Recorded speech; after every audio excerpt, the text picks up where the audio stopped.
Kalimera! Ayan, so mag-coffee muna tayo and green tea sa umaga, guys. So, for today's video, day off naming mag-asawa. And lilipat kami sa kabilang maliit na island na tinatawag na Chugra. So, ay, ayan pala yung airplane, guys, na hindi namin makatch-catch.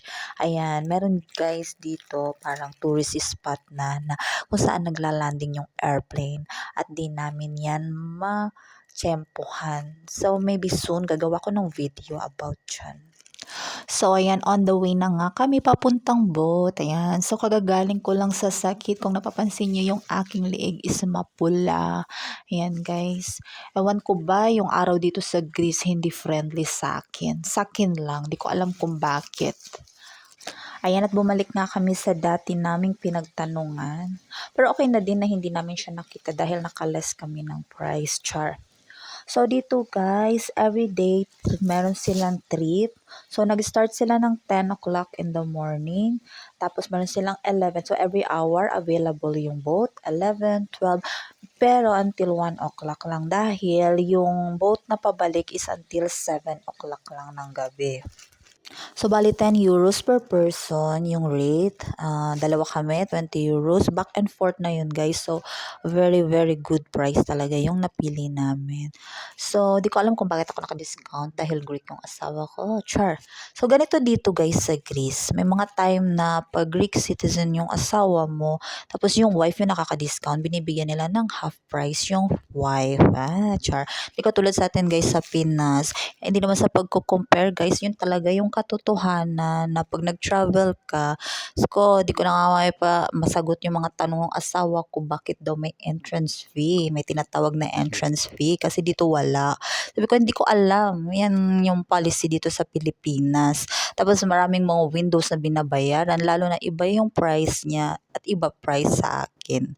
So, mas mataas yung AFAM. So, sabi ko, wala akong magagawa dyan. So, kung ayaw mo magpungko na lang tayo sa bahay dahil gastos talaga sa Pinas mag-travel.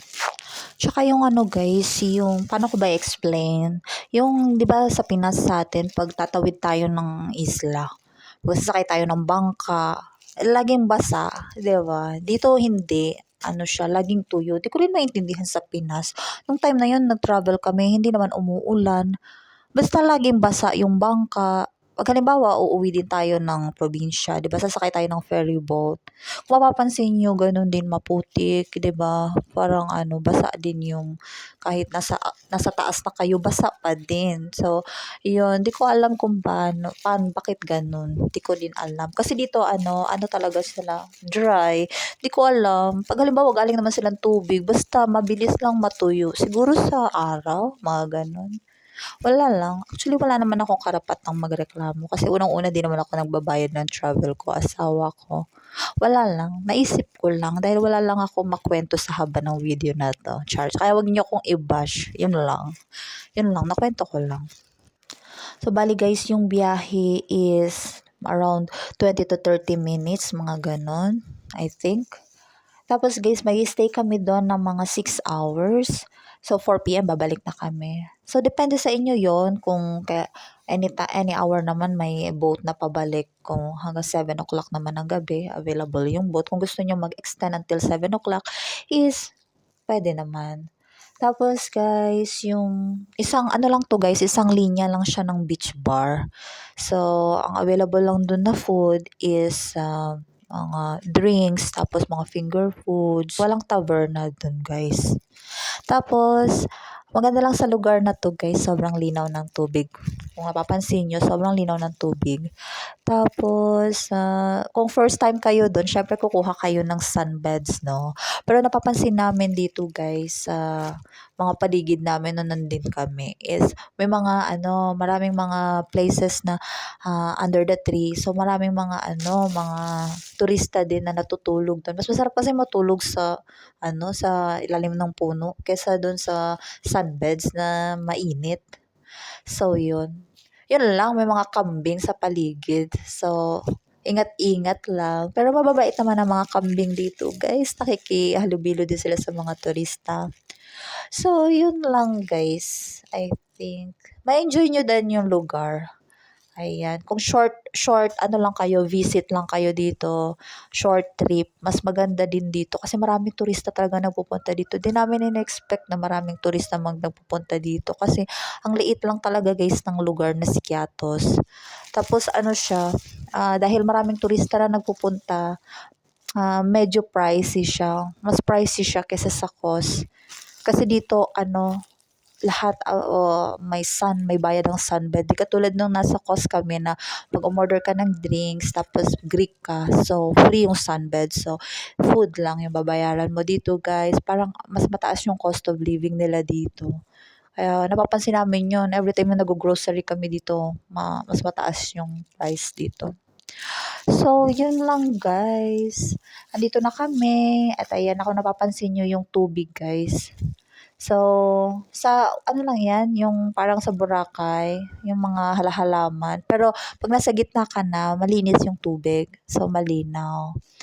Ayan, natural siyang dumi, char. So, yun lang guys. Wala na ako makintayan niya yan. Pero sa Boracay kasi is green. Dito is mga halaman. Kasi malapit siya sa mga puno. Pero pag nasa gitna ka na, sobrang linaw ng tubig, makikita mo na yung mga isda-isda lumalangoy. May nakikijoin sa'yo. So, ayan. Yan yung beach bar, guys. Wow. Feeling naman ito. So, eto guys, yung beach bar. Napakaganda. So, ayan. Then, in front of like this.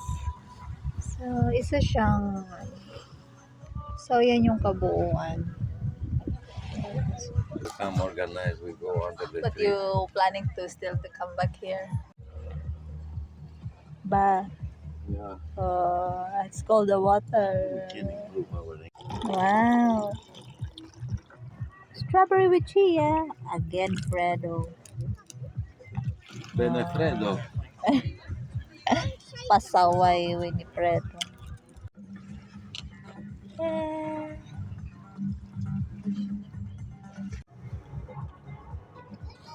How many times you have to? Good. Aray. With air. Sige na.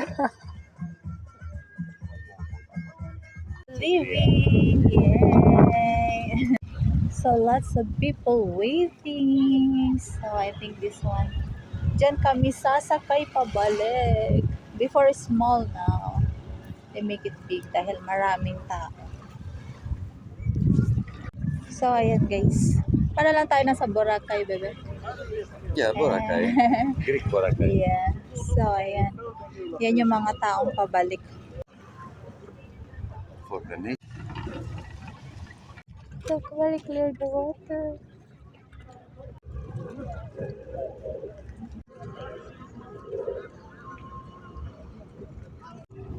Look, back. Fish tavern, Greek cuisine.